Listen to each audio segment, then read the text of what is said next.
모시겠습니다. 조영건입니다. 토론에 몇 번을 참여했지만 이렇게 서서 하는 거는 오늘 처음이어서 좀 어색하기도 합니다. 저는 한 20여 년 동안 그 지역 사회에서 환경 생태와 관련된 시민단체 활동을 좀 해왔고요. 말씀드렸듯이 지금 파주 생태 교육을 운영하고 있는 사람이 입장에서 경기북부 특별자치도의 어떤 설립을 위해서 어떤 정책적인 제안이나 지원 정도의 어떤 그런 내용을 여러분들과 함께 나누고자 합니다. 아까 우리 이정훈 연구위원님이 제안해주신 발제해주신 내용 중에 제가 경기북부 지역 자치도의 그 지자체들이 갖고 있는 현실적인 문제를 충분히 공감을 했고요. 그런 과거에는 사실은 그 접경 지역 그 특수성, 지정학적 특수성 때문에 뭐 분당, 그다음에 접경 지역, 그다음에 군사보호 시설 지역이라고 하는 그런 부정적인 인식 탓에 많은 저희가 불이익을 당해오는 것은 사실입니다. 그런데 이제 그럼 과연 현재는 그런 것들이 어떤 영향을 받고 있나라는 측면을 보면은 많이 좀 부드러워지고 그런 측면들이 조금 이제 완화가 됐지만 현재는 어떤 모습의 어떤 그런 불이익을 받고 있나 봤지만 그 공장, 단지, 그다음에 산업 단지, 그다음에 축산, 그다음에 그 소확장 등 같은 일부는 대도시로부터 밀려온 혐오 시설들이 상대적으로 낙후된 지역, 시골 지역에 많이 생기면서 도시민들뿐만 아니라 시민들뿐만 아니라 그걸 살고 있는 정착민들, 그러니까 토착민들도 이중 삼중의 고통을 받고 있는 것이 지금의 현실입니다.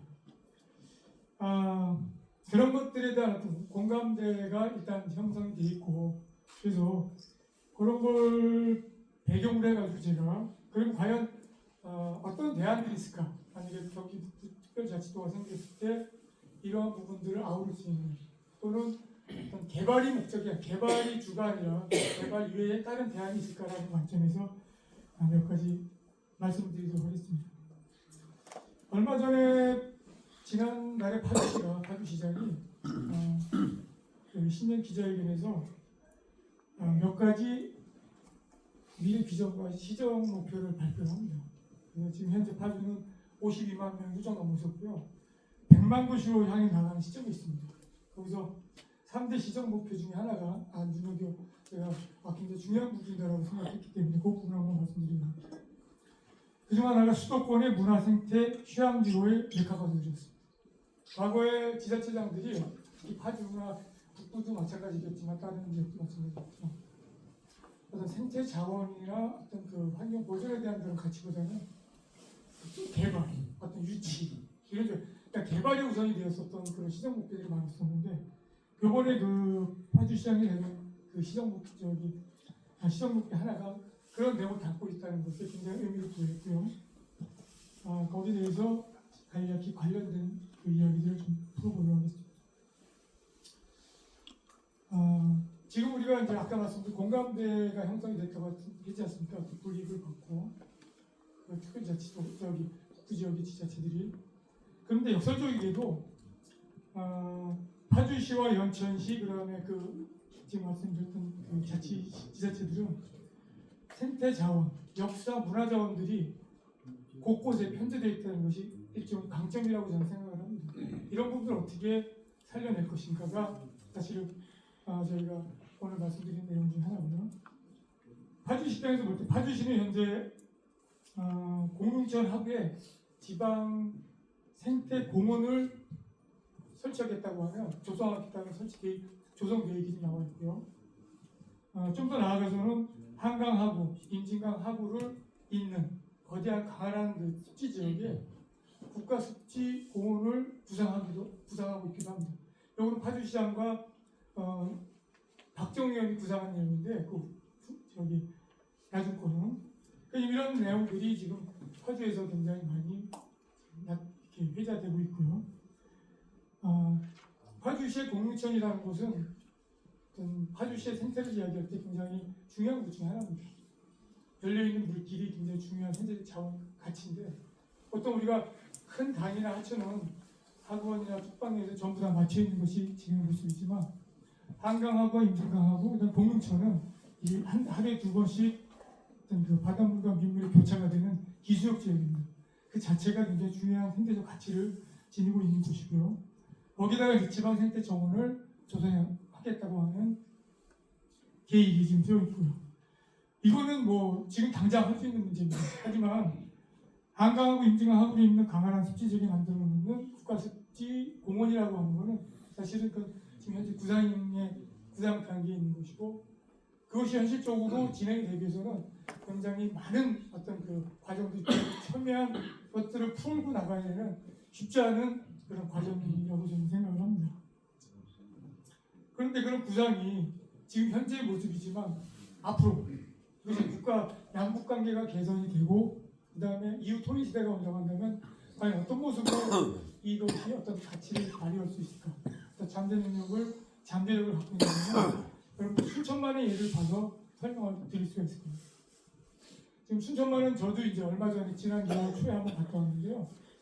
파주 시민들을 데리고 모시고 공릉천 하구의 어떤 그런 그 지방정원이 생긴다고 했을 때 거기 한번 예를 한번 보기 위해서 한번 답사차 다녀왔는데 그 순천만 관계자가 하는 얘기가 이겁니다. 수도권에서 400km 정도 떨어진 그 원 지역에 1년에 1,000만 명의 관광객이 움직임을 합니다. 1,000만 명. 그러면은 거기에 대한 자세한 내용은 차치하고서도 만약에 지금 파주시나 고양시 그다음에 우리 북부 지역에 위치한 지자체들은 수도권이랑 아까 2,600만 명의 어떤 수도권 인구가 있다고 하는데 그 인적 자원들이 1시간 내에 전부 올 수 있는 곳입니다. 사실은 굉장히 가까운 곳이지만 지금 현재 상황은 그렇지 않고 북한과 대처군 상황에서 쉽지 않은 상황이 되는 것은 우리가 알고 있고 만약에 여기에 그 이외에 그런 어떤 거대한 국가 정원이 공원이 생태 공원이 생긴다고 봤을 때 여러분들 아마 감이 잡히지 않을까 싶습니다. 그래서 그러한 가치들이 지금 상존해 있는 곳이 파주와 그 다음에 북부 지역에 위치한 지자체들의 숨겨진 잠재력의 모습이라고 하는 여러분들 지방 경기북부 특별자치도가 생겼을 때 과연 어느 부분을 중점을 두고 정책 입안을 해서 시행을 할 것인가에 대한 그런 계획은 아마 머릿속에 다 있을 것이라고 생각을 하고요. 그래서 제가 지금 이야기를 하면 입이 좀 많이 말라서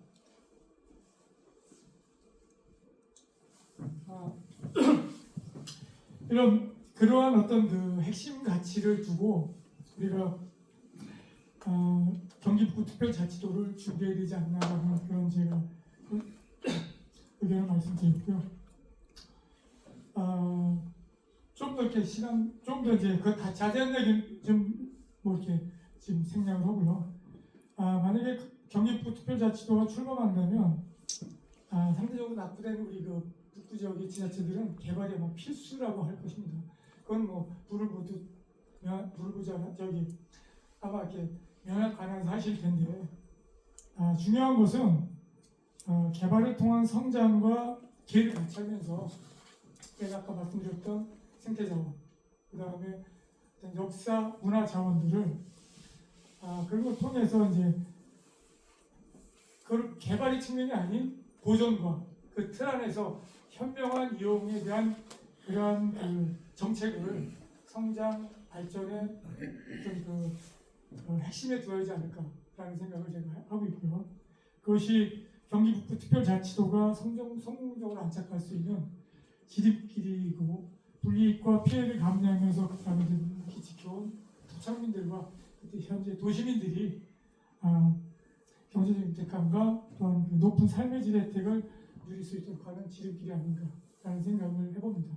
제가 두서없이 말씀드렸던 내용이지만 이 내용들이 개발과 반대적인 측면에서 경기북부 특별자치도가 출범을 하게 된다면 고민하고 안을 찾아야 된다고 저는 생각을 하고요. 이 안을 제시를 하게 된 겁니다.